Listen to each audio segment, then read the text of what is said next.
Welcome to the Penny Bloom Podcast. Ain't another place that has got more bombast. Romp past your mom, dad's listening to Tomcats. Talking everything that make you sad. We don't want that. We're here to make you smile.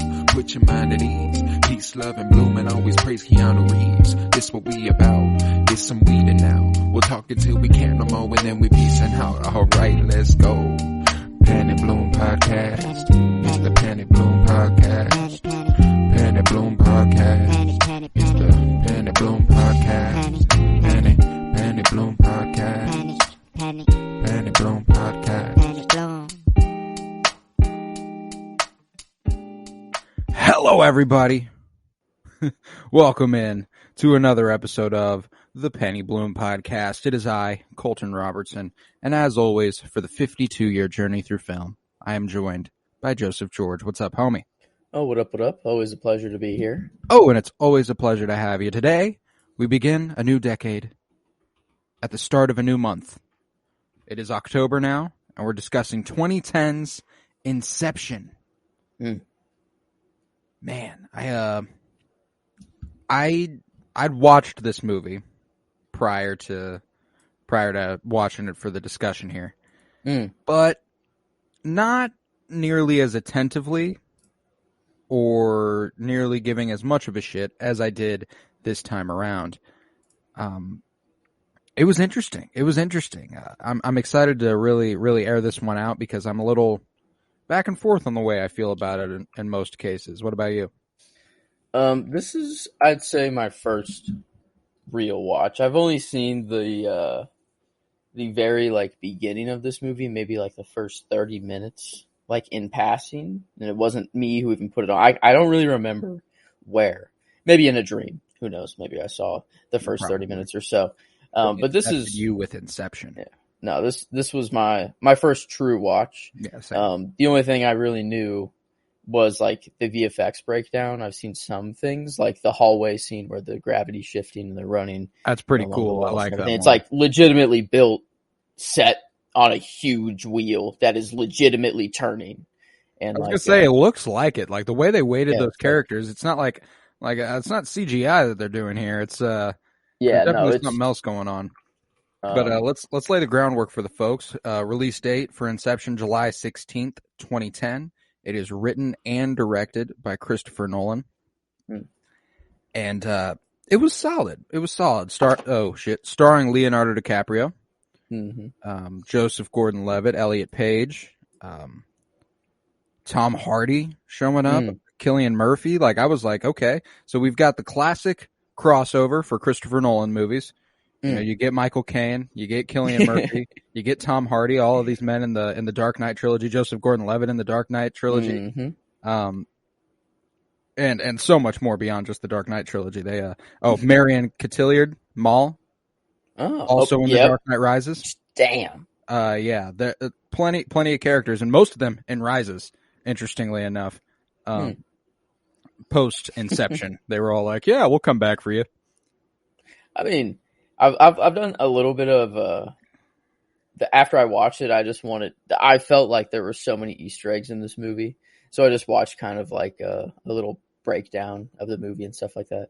And there definitely are a lot of Easter eggs, and one of my favorites is that the soundtrack of the song they play, whatever opera song or whatever song they play to remind them that they're coming out, that is the soundtrack, but just very sped up. So the boom is it's the same song, just slowed down to the percentage of how they're experiencing time, basically. Oh, which is nuts. And the song is 2 minutes and 37 seconds or whatever, and the movie is 2 hours. It's the same, 2 minutes and whatever, really, but then the movie, it's I don't know. There's a lot of actual, a lot of stuff going on behind the scenes in this movie, which is pretty cool. But isn't it Hans Zimmer? Yeah, I think did Inception. I haven't checked that out yet. It was a really, really cool soundtrack. I wasn't looking at Leonardo DiCaprio in this movie as opposed to The Departed. One of my gripes about The Departed was that I've seen Leonardo DiCaprio immerse himself and become whatever character he's portraying. And meanwhile, while I was watching The Departed, he was Leonardo DiCaprio acting like a cop. Like that's what I thought of him. I think he did better in this one. In terms, I think he had a little bit more to work with for my money. I saw a little less Leo and more. What was his name in this? Cobb. That's right. Cobb. Yeah, saw Cobb. Didn't no Leo in sight. So I always appreciate that. Yeah, it was. I think I liked this role better than Billy or Will, and yeah. Departed. Thank you. Just blanking super hard. Yeah. I think I appreciate this role a lot better, and I wouldn't say that like the performances were the strong suit of this movie. Like I don't think there was really like one performance that was like, oh my god, like wow, like that I'm gonna pull out. I think it was just mostly just story and like I'd say there wasn't really a part of this movie that was flooring. Like it was an entertaining watch. I enjoyed it. It started, it ended, and that was that for me. Like I was like, that's cool. That might be the only time I watch Inception. And it's not because I'm like, no, I'm never going to watch this again. It's because I got what I needed out of it. You know what I'm saying? Like, and as much as I wish a second watch would clarify things, I don't think it would. No. I think it's very much so left open on purpose. Christopher Nolan and his brother Jonathan Nolan are always about that sort of shit. It's up to what you thought. We don't actually have to tell you what the ending was. So you go ahead and figure it out on your own. This movie's really like meta in the way that like Nolan, like he's said that the reason he made like Cobb is himself in this movie. Like that's like, 'cause Eve like looks like Nolan sometimes a in little this movie, bit, like with some hairstyles and stuff like that. But he said like this is Nolan creating all these different worlds and going to different realities whenever he's making all of these movies and stuff like that. And he says it's it's hard to keep a hold of reality and like make sure that that's the one I want to live in, blah blah blah. Like so like that's like the inspiration of where this came from a little bit. But like cool. The like apparently like Cobb is like the director. He's sitting in the director's seat. Basically he controls everything, even though sometimes he's not the dreamer, but yeah. He's always got the seat of power, like every time he has the opportunity to fuck it all up. And then which is probably another little one of the meta things. Like, it's like, okay, these guys probably have like, they're performing it, they're acting it. I can still fuck it up though. There are some theories that like, we think that Cobb is incepting, just Robert Fisher, this CEO type, whatever. But like some think that truly what's happening is he's incepting himself to let go of Maul. And like we are seeing so many more layers deep or whatever, that he's like incepting the idea to finally let go and see and like be happy with his kids. And that like, I don't know, I guess like the top at the end though is kind of like it starts to wobble and you're like, oh, did it fall over or whatever? Yeah, like they definitely leave it open. They definitely leave it open on purpose. It's definitely up for, if you thought it's a dream, it's a dream. If you thought he woke up, he woke up. And there's not like he didn't care at that point. And I think that's the whole point of it. He'd accepted his reality. He'd chosen his reality, he spun it and he wasn't like concerned with what it was. Didn't even look at it. I'm with my kids now. Like it's really weird coming off like Multiverse of Madness. Kind of time is a little time jump there, about 5 months in the past. But it's kind of a cool similar-ish thing. Just wanting your kids, but in this case, he's actually in reality with his kids and not like in the dream or whatever. But I don't know. It was just interesting, kind of coming off of that and watching this. But I don't know. I mean, it was just not like, it was kind of a cute ending, it was like, and not like almost a single word was spoken. like after they're all starting to wake up on the plane. Yeah. Like, well, that's what makes it like, yeah, like nobody says anything, so it's like nobody's gonna say whether or not this shit is like, they're like, we're gonna avoid telling you what's going on. So I choose to believe that he did wake up. Yeah. And it does have a logical reasoning behind it. We see him on the plane. We see him at the airport. We see him go home. Mm-hmm. In the dream, you just show up places. We watch him get to his destination. So like, I think he woke up, you know, unless it's like a really elaborate dream that takes him place to place. With multiple settings and a giant architecture, you know what I'm saying? But yeah, we see him wake up on the plane, we see him at the airport, and then we see him at home. So like, unless he got knocked out at the airport, drugged, and then I think he's awake. Yeah, I mean that's how I'm gonna think of it. You know, in this movie, it has built-in paradoxes. So like either way you go, it's like none of this makes sense anyways, and it's like, I don't know, none of it. There's no logic to this, you know. It's not we can legitimately go down 3 dreams, and then if doing so, plant an idea and so. Well, maybe, but we haven't figured it out yet. Yeah, exactly. No, but I was expecting this to be a lot more difficult to follow. Just from what I've heard.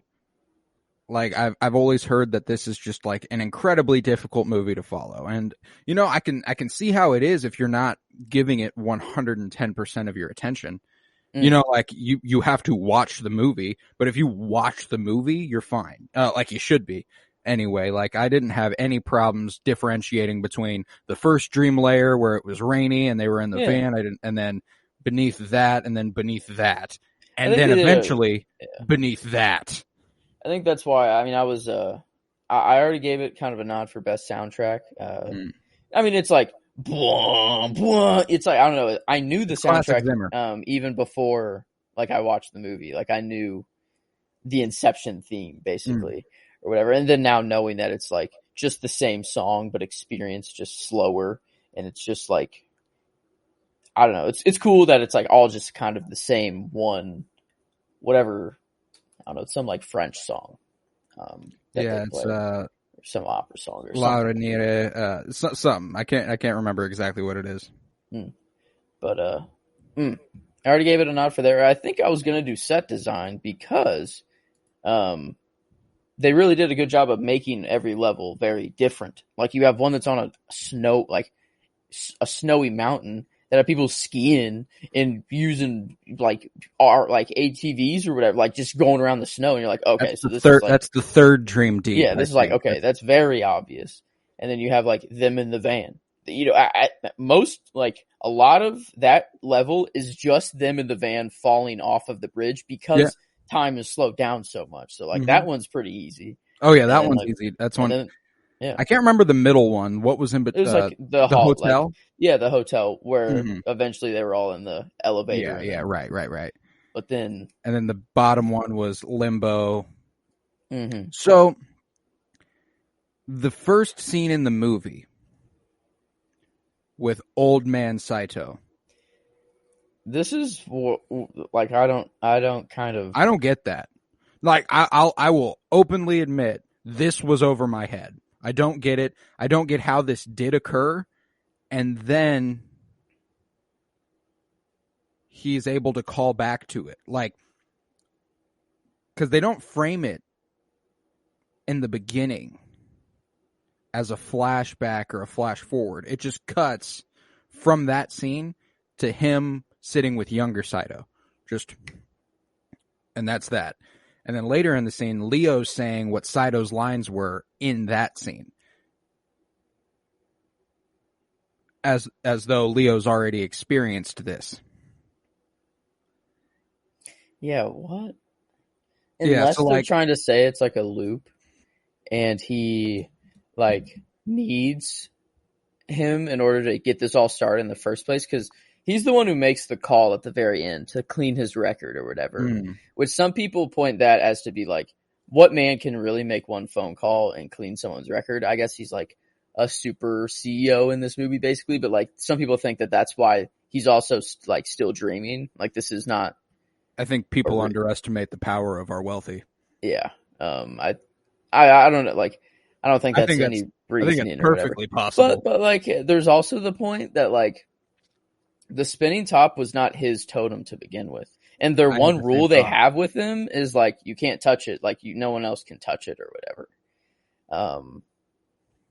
And I don't know, like, that's what he finds, or that's what he plants in Mao's safe in the first place.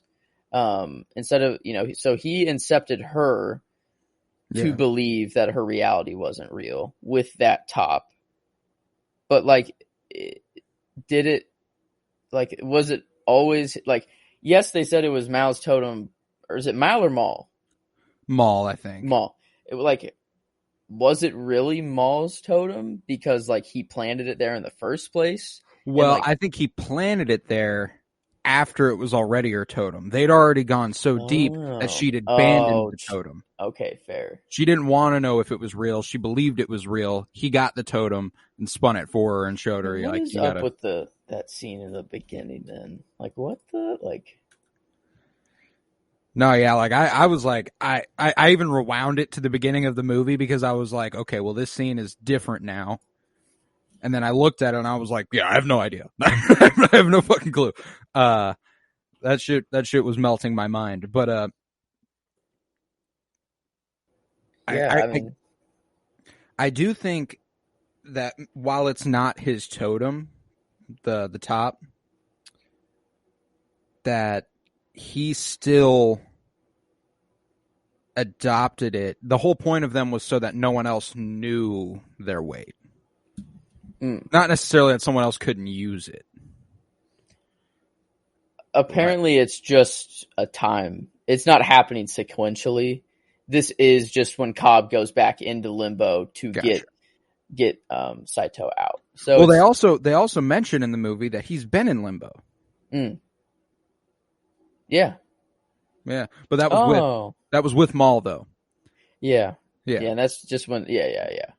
True. Okay, yeah, then okay. I thought it was just a time jump, but the fact that the way the scene is framed is weird because they flip it.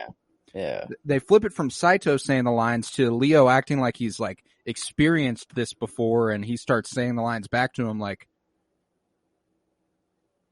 really weird. I know what you're about to say. Like, that was really weird. Unless that was just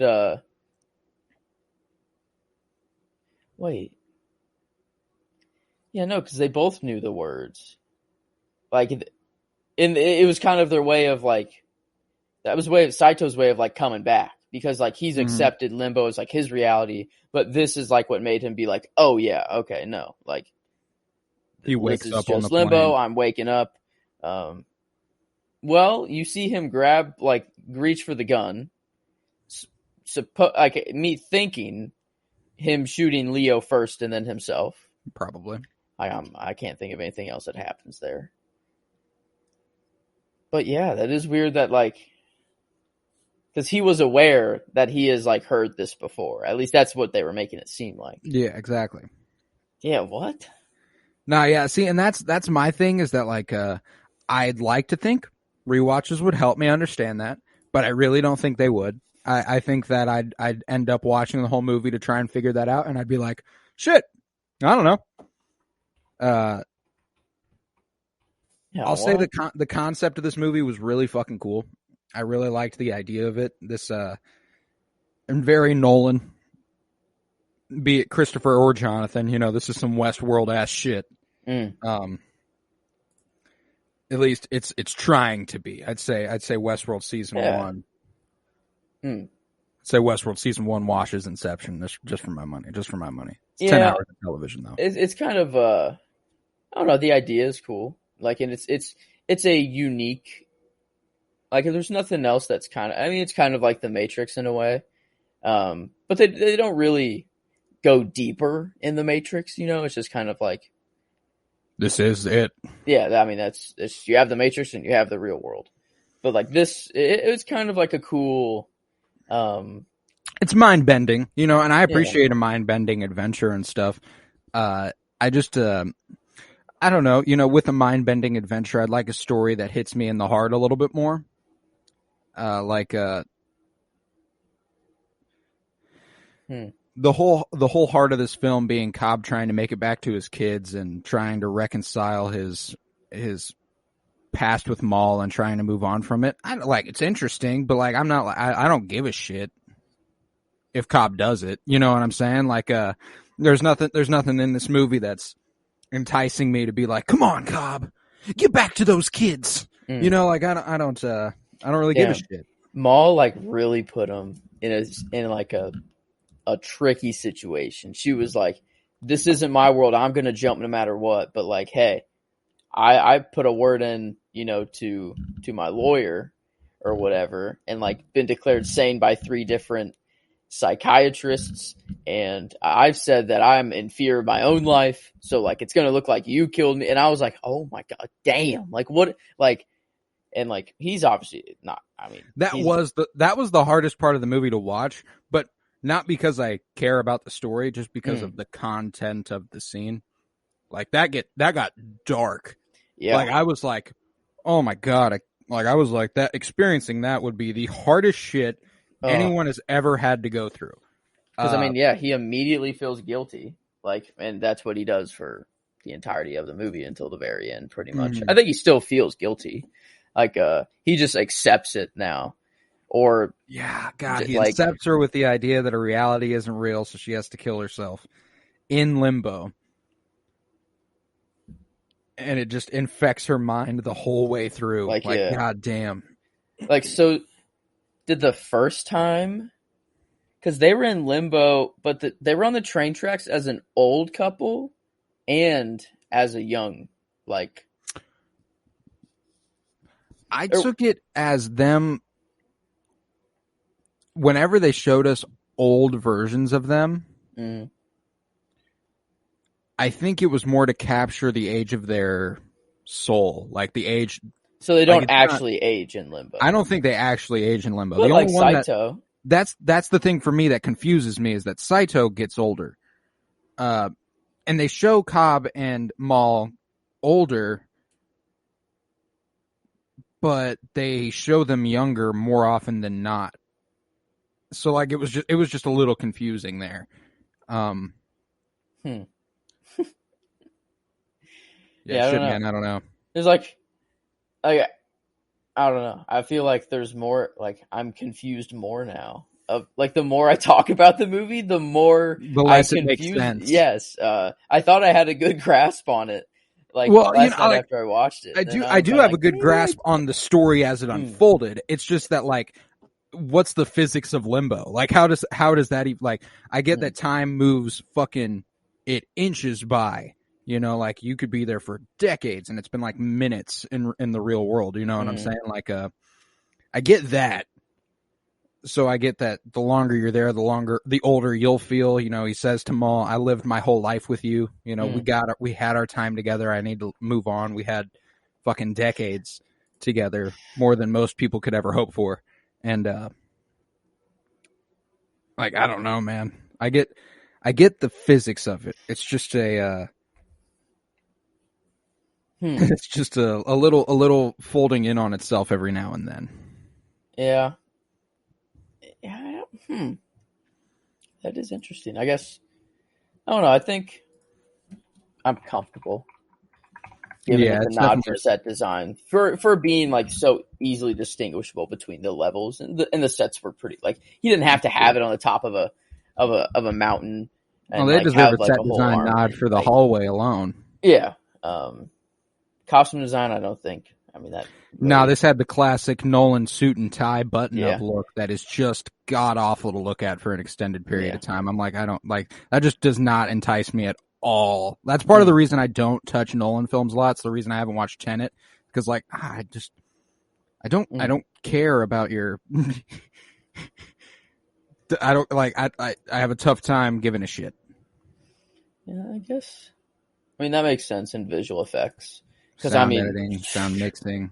Whenever like Elliot Page like was in for the first time, and then she just starts to Like, oh, what if I mess with physics? Folds the city in half. Or yeah, what about if I fold this bitch on itself? Yeah, and I love Leo in that scene being like, all right, yeah, this is really cool and you're really talented and all, but you got to know that the more you do this, the more that people will notice that you are fucking shit up. Yeah. I mean, I don't think I'm part of the theory that like Leo's dreaming from the get-go and then this Inception is an Inception within an Inception. I'm not really going there. I think they presented us with the easiest and obvious option. Yeah. Which is crazy. I don't know. Maybe I will go back and watch this movie one time. I mean, I'll go around eventually. You know, it's not one that I'm going to turn around quickly on. We've had a few over the course of this 52-year journey through film where I've watched it and gone, well, shit, man, I'm going to watch that again within the next 2 days. This isn't one of them. One actor in this movie, though, that like did solid, but I'm not a fan of generally, is Joseph Gordon-Levitt. Yeah. He is just okay, isn't he? Yeah, I'm thinking of him and he is just okay. Yeah, you know, like I'm not going to say he's not a bad actor, but he's not a good actor. You know, there are examples of Joseph Gordon-Levitt's on much smaller scales. Like Joseph Gordon-Levitt is a fucking movie star. You know, like he's in a lot of shit, a lot of big classic shit. And he is consistently the most mediocre actor in all of it. You know, like he's the same guy over and over and over. He's always Joseph Gordon-Levitt to me. Yeah, true. You know, and like guys like Jason Bateman, they accomplished that too, but even to a better degree than Joseph Gordon-Levitt does. You know, like to me anyway. I don't know. Like I don't want to be a hater on Joseph Gordon-Levitt because he seems like a cool dude and I like him behind the scenes and like I follow him on Twitter. He's a good follow. He seems like a good enough guy. But like I'm like shocked this man became a movie star. And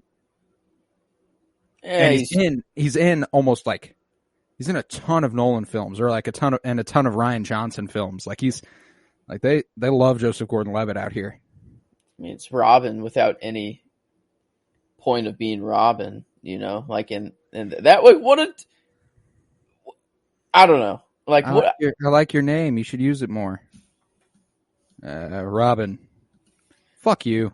Yeah, like at the very it was never Robin's actual name, it was a code name. Yeah, get the fuck out of here. Yeah, it's like if Batman's middle name was Batman. You know, like what's your middle name? Dark Knight. That's not. I won't think anything of it. But you know, Michael Caine having the microscopic role in this movie, but nevertheless making a big impact anytime he was on screen. Come back to reality. Yeah. And the one of the best arguments for it being an Inception within an Inception is Robert Fisher reconciling his relationship with Maurice Fisher while Cobb and his dad's relationship, Michael Caine, is strained. So it's like using the father-son relationship to try and mold Cobb a little bit back to kind of reconciling his past, seeing what he's done, and going ahead and being like, all right, yeah, I'll go back. I think that that's like the only one that makes me go, all right, I could see it. I could see something there. It's the father-son thing. But that's also simultaneously the reason I don't think it's an Inception, because why would we fuck with Robert Fisher and Maurice Fisher at all if we're incepting? I guess that they're just the reason of the other Inception, which has to be some crazy. Because if it is an Inception within an Inception, Cobb has to believe that he's doing this on his own accord, right? He needs to, or whatever, and it has to be good enough and fake enough. Genuine inspiration. So, like, if he was an extractor and a very good one at that, like, you know, it would just be another job to him that he's going on. And I don't know, maybe it could be. an Inception within an Inception. But like he wears his wedding ring in the dreams, and then back in, I guess, the world that we think is reality, he doesn't have a wedding ring on ever. True. Which I guess could just be another part of the dream. You know, it doesn't have like that's not like a set like, oh, we've cracked the code. It's for sure different or whatever, but potentially some sort of totem. The wedding ring? Oh, if that's actually his totem. And he just holds on to the top? Like, what if, okay, stick with me, the wedding ring was his totem. He becomes incepted within his inception, and he adopts the top as his totem. Therein it is invalid, and anything it does is untrustworthy. Oh, shit. I have no fucking clue, man. I'm just throwing shit out there at this point. Oh, shit. Nolan did a thing here, and what he did is made any possibility possible. Oh, yeah. Pretty much. It's somehow so vague and so concise at the same time. Like, I have no idea, like, how he so clearly portrayed a story that I get. Like, I get how we got to where we got. But it still feels like there's more. You know, like, it's still so vague, but we still have a closed story that I'm perfectly satisfied with. It's pretty impressive. And, you know, whether or not that's a credit or a discredit to it, I don't know. Okay, so are there any other noms that you'd be comfortable giving out? I don't know, to be honest. I mean, maybe Leo for Best Actor. Maybe. I mean, we can put him, and then if he happens to be kicked out at the end, then he happens to be kicked out. That would be the only performance, though, that I was really like, yeah, they did a thing there. You know, like, I wasn't really... Everyone else was just sort of around for me. I mean, I give Christopher Nolan the Best Director nod. I think this was very well shot, very well lit at multiple points. Like, I was like, some shots at the beginning of the movie in particular were just like gorgeous, and they were just like very mundane, normal run of the mill shots, and I love that shit. And for me, it slowly grew less and less of that over the course of the movie, just as action picked up and more shit needed to be focused on. But in these low key moments at the beginning, it's pretty impressive.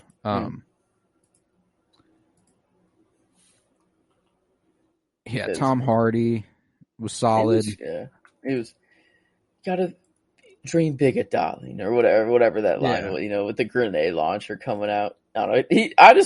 I love Tom Hardy. I don't know. He's always he's kind of another guy that's always kind of the same. But he can, I don't know, he can really dive into a character and like. I think Tom Hardy has deeper depth. Yeah, you know, like he can reach a level that's like it's like, oh, okay, like in another little connection. Cillian Murphy and Tom Hardy, both Peaky Fucking Blinders. Oh yeah, just all over the place. There's connections to be had, but yeah, I liked Tom Hardy in this movie, but again, like, I don't think any of these other performances were worthy of supporting nods. Like, Elliot Page was awesome as Ariadne.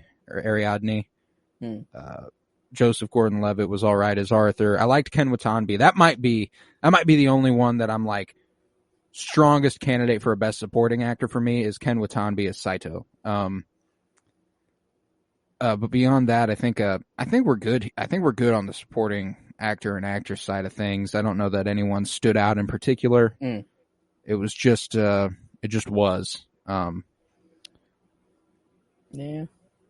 The writing, I don't know. We can go ahead and I think we could probably go ahead and give it the writing nod for now, because they did write a really creative story. At the very least, it was incredibly original, incredibly unique. I'd never seen anything like it, and I likely never will again. And for that, it deserves respect. It's like but beyond that, I don't know. Like, it's like I didn't think it was the most compelling. It was just interesting.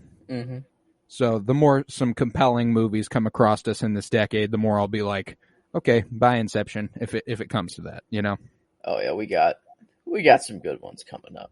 So I don't think we got anything to worry about. Yeah, we got. I'm looking at this, and we've got 3 or 4 candidates above that at least for best writer, and I haven't even watched them. Well, I mean, I have watched them, but not recently. Yeah, but yeah. This is going to be a good one. It's going to be a good fucking decade. It's a good way to kick it off, though, with Inception. To be sure, indeed, and it's crazy though for a movie as deeply contrived as this. You know, there's so many levels of contrivance here. Like I'm just like, oh, I think I know what's happening. Oh, we're deeper. Oh, we're deeper. Oh, we're deeper. We need to go deeper. Yeah. It's kind of like the meme of Inception, sort of like there's always one layer deeper that they got. Oh yeah. Well, that's what's funny too is that like they made it seem. One discredit to this movie is that they always made it seem like the deeper they went, the greater the danger. The danger did not increase for me. They were as safe on the deepest level as they were on the first level for me. Like as far as what I'm feeling, I'm oh shit, they're fucked. Like no, like I think they'll be fine. They seem to have a hold on things, which is something that I maybe kind of took away from this movie a little bit is because I didn't really care about the characters. I didn't care if they went into limbo. Yeah. There was nothing keeping me from going like, oh, please don't die in this dream. You know, it was just like they die in the dream, they go into limbo. What's limbo like? Let's see that. You know, like it wasn't like sometimes a movie gets so caught up in the interesting aspects of it that it forgets what to care about. I feel like. It's like, wow, this shit could be really cool. Let's go deeper. Yeah. I didn't really care if they died either. I mean, it was just kind of like he said it, and they had that moment of like, oh my God, you didn't even tell us, blah, blah, blah. But like, I was just kind of like, yeah, okay. Like, at least you don't like fully die, and there's a chance of you coming back. So like, and it's a movie, so you're probably coming back. And like, well, what's also funny is that there seems to be the only example of a consequence of limbo was Maul. And she was incepted by Leo.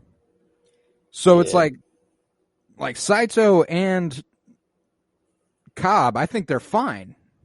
Like there was nothing that like kept me going like, damn, it's going to be rough for them when they get out of limbo. Like no, like they'll get out of limbo and they'll keep fucking living. Like Saito like they were afraid that he like would have lost his mind. You could tell like Leo was kind of looking at him like, are you here? Like you actually here, you know, like you good?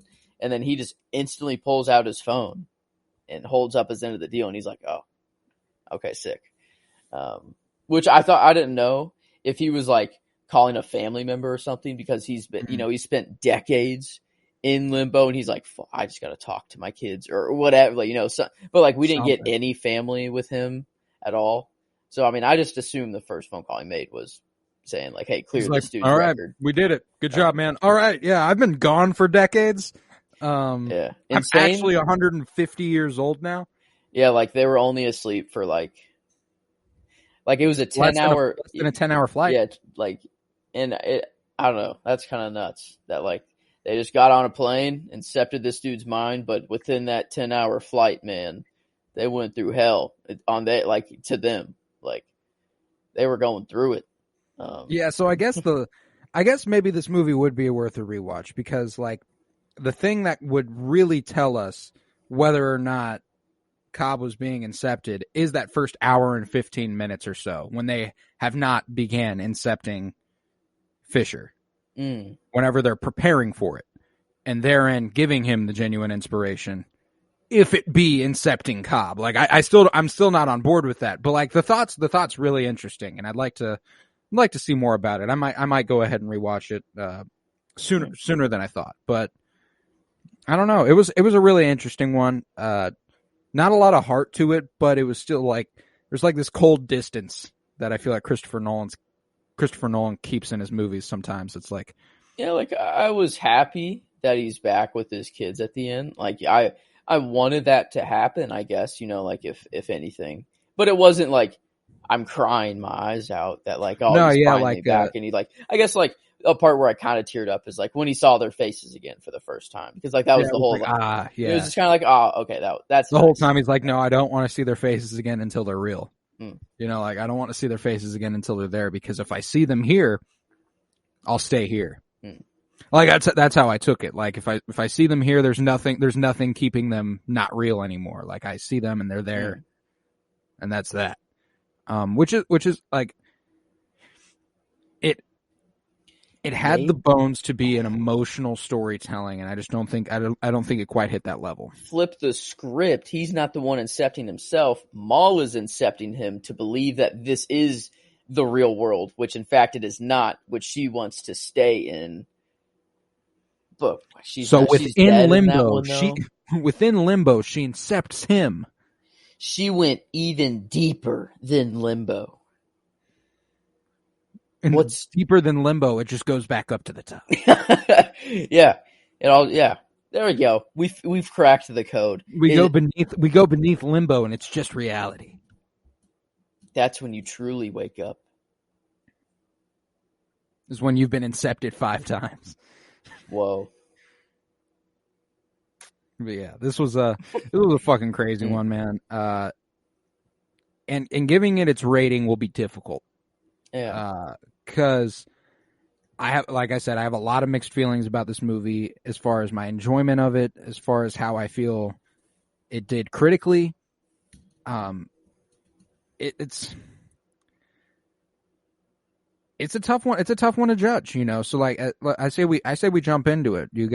We start with enjoyment typically. Let me lay it out for the people. We got 3 ratings, each out of 5 stars. One is out of enjoyment, how much we connected with the movie, how much we felt that shit, just overall how much we enjoyed viewing the movie, out of 5 stars.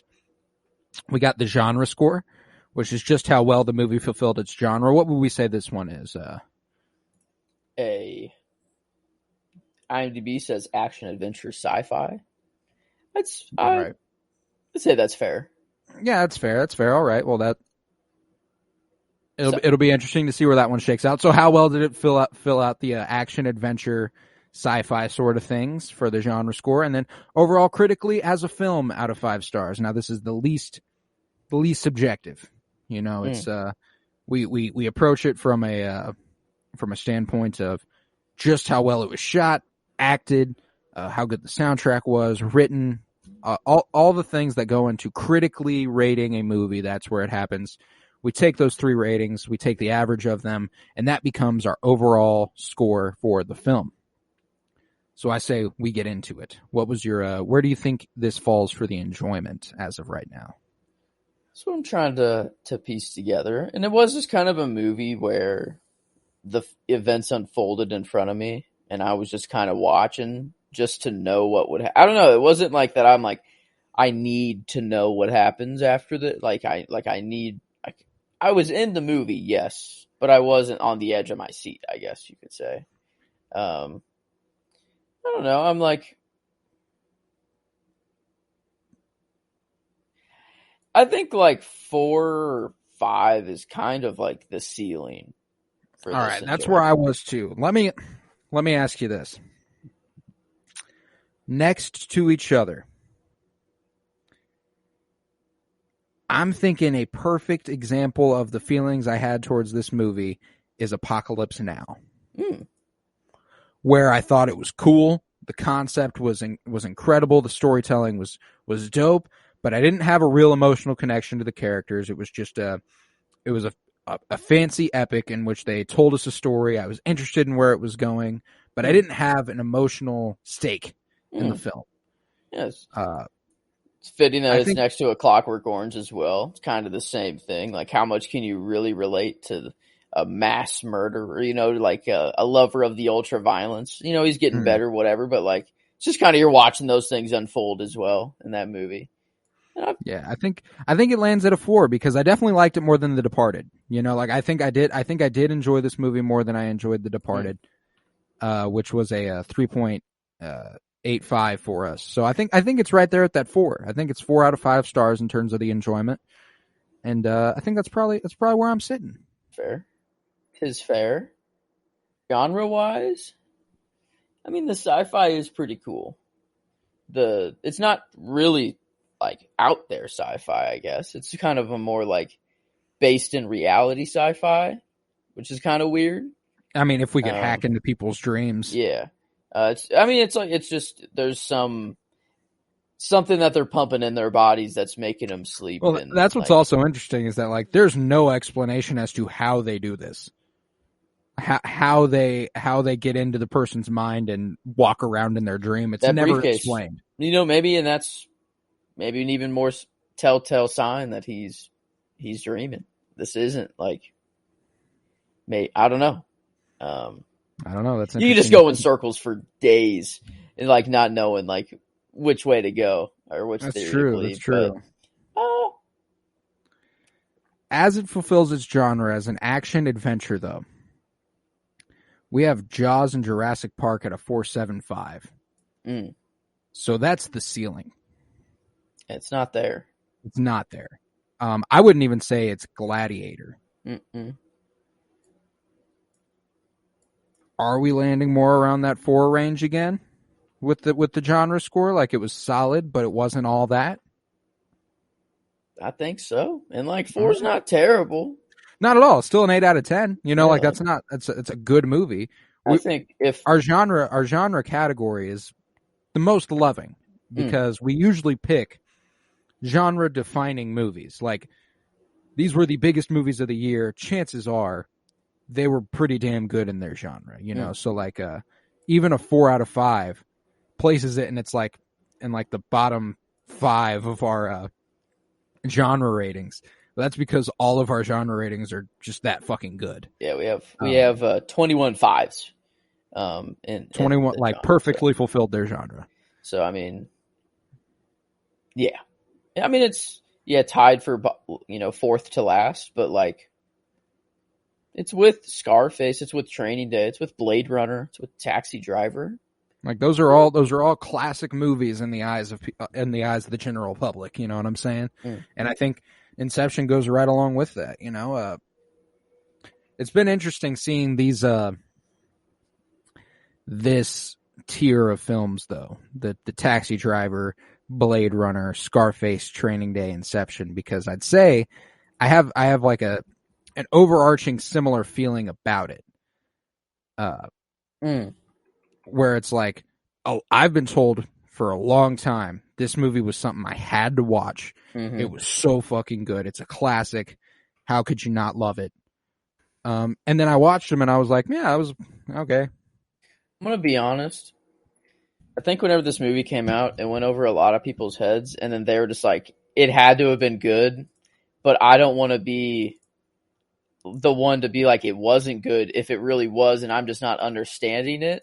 Right. So I'm going to say that it was this genius piece of work or whatever. Because like I remember like whenever it came out, like 2010, and like people our age started to see it. Like I don't think me as a 10, 11-year-old am going to grasp this movie at all. Like not even in the slightest. I'm not. No way I know what's going on. But I remember like everyone being like, "Oh my god, this is such a good. It's such a good movie." I think we just put Leonardo as like top tier actor, so whatever movie he's in is just automatically good. At least that's how my 10-year-old brain worked. Is like, me too, and even my 15-year-old brain was probably like Leonardo DiCaprio, Christopher Nolan. That's probably a good ass movie. Yeah. Like I mean, it's just like it has the names, it has the bones. It's just for me, it just shook out to be all right. Now, as a film, I think this is probably its kindest rating. Yeah, I think it's above a 4 out of 5. Yeah, and then I think 4 is pretty low for it. I'd say more like 4.25 might be the floor here. I'd say at least, which that's with Avatar, Clockwork Orange, and Breakfast Club at 4.25s. Can I say this was better made than Avatar though? Yeah, because when I think to Avatar, A Clockwork Orange, The Breakfast Club, like this movie had the VFX, it had the direction, the place where it falters for me is the connection I have to the story. Like, how much do I really give a shit about what's going on? It was pretty well performed. Leonardo DiCaprio did fantastic. The soundtrack was dope. So I mean, like, it's probably right about the same, right around there anyway. Maybe a little bit above it.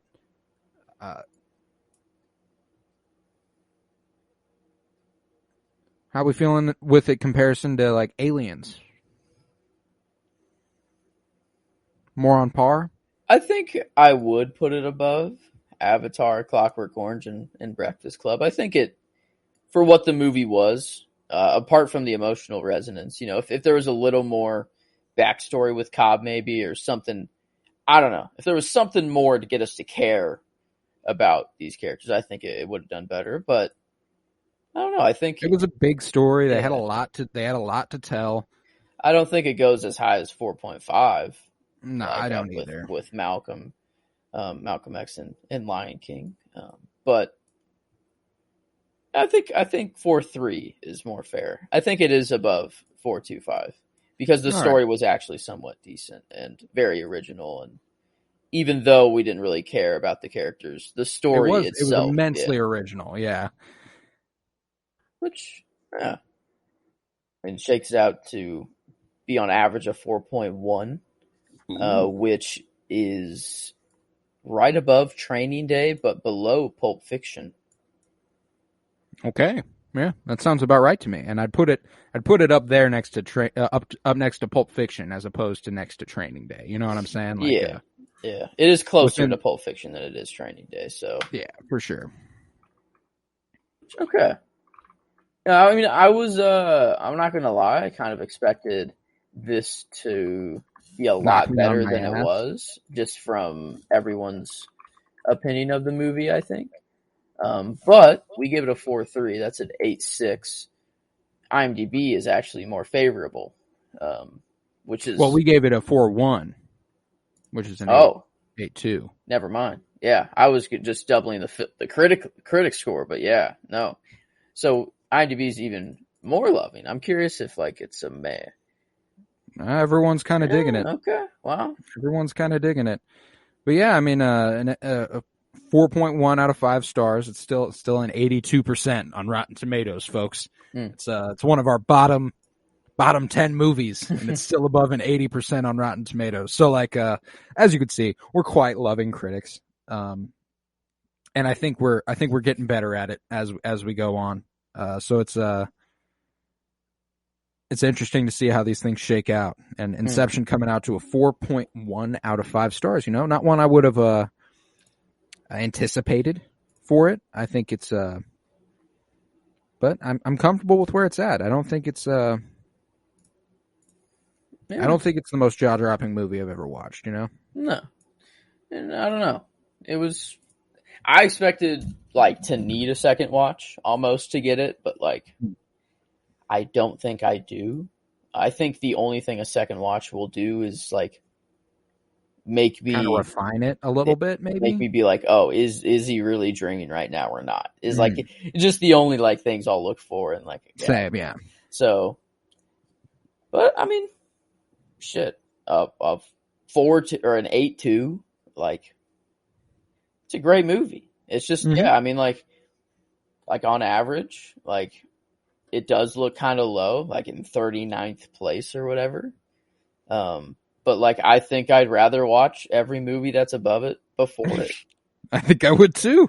I really do. I have no doubts about that, you know? Yeah. Like it's not up with like, it's nowhere near. Not even close. Yeah. Like I have no doubts about it looking at this. There's no guilt in terms of like, man, I don't know. Like it does belong amongst Dumb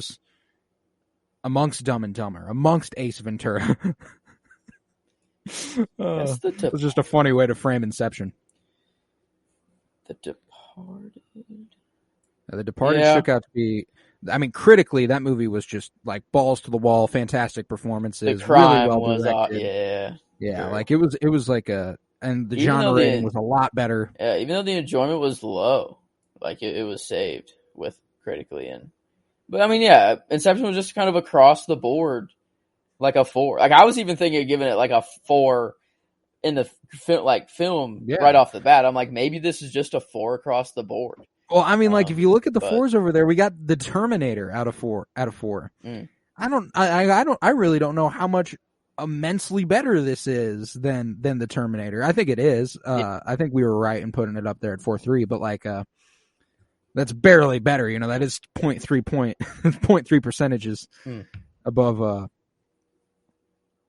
it. So like I don't know. I think we sit pretty here with Inception coming out to a 4.1 out of 5 stars. All right. An start of the month. I think it can only go up from here. Well, I don't know. I think you sleep. I really love that movie. Okay. I really love me some. So let's lay the groundwork for the course of this month. We got October 7th. Today was Inception. The 14th will be Rise of the Planet of the Apes for 2011.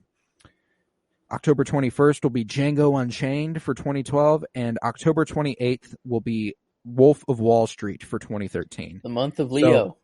The month of Leo, indeed. So we've got a Christopher Nolan, a Quentin Tarantino, a Martin Scorsese, and I believe a Matt Reeves in Rise of the Planet of the Apes. No. He did the later ones. Rupert Wyatt for Rise of the Planet of the Apes. But the ones after the Rise of the Planet of the Apes were Matt Reeves. But yeah, this will be an interesting little month for us. And with that, we conclude this episode of the Penny Bloom Podcast. If you would, head to patreon.com/CoroBloom, where you'll find over 24 hours of exclusive content. All the money I make there goes back into making sure I can put this podcast on. It costs money, and I don't make any off of it unless it's over there at patreon.com/CoroBloom. That's COROBLOOM. If you would, head to Twitter, follow at PennyBloomPod, follow on Instagram at PennyBloomPodcast. If you're fucking with me and Joe, we are, let's see, 21st. We might have just concluded coverage of House of the Dragon. We might still be covering it. I don't know. The math is hard here. We're definitely covering it though. The first Game of Thrones spinoff, we had to do it. House of the Dragon. Those episodes available now. If you would, head to Instagram, follow at Penny Bloom Podcast. I was Colton Robertson. I was joined by Joseph George. Thank you very much, homie. Oh, thank you for having me. It's always a pleasure. Oh, and it is always a pleasure to have you. And remember, peace, love, and bloom. And she locked away a secret deep inside herself. Something she once knew to be true, but chose to forget.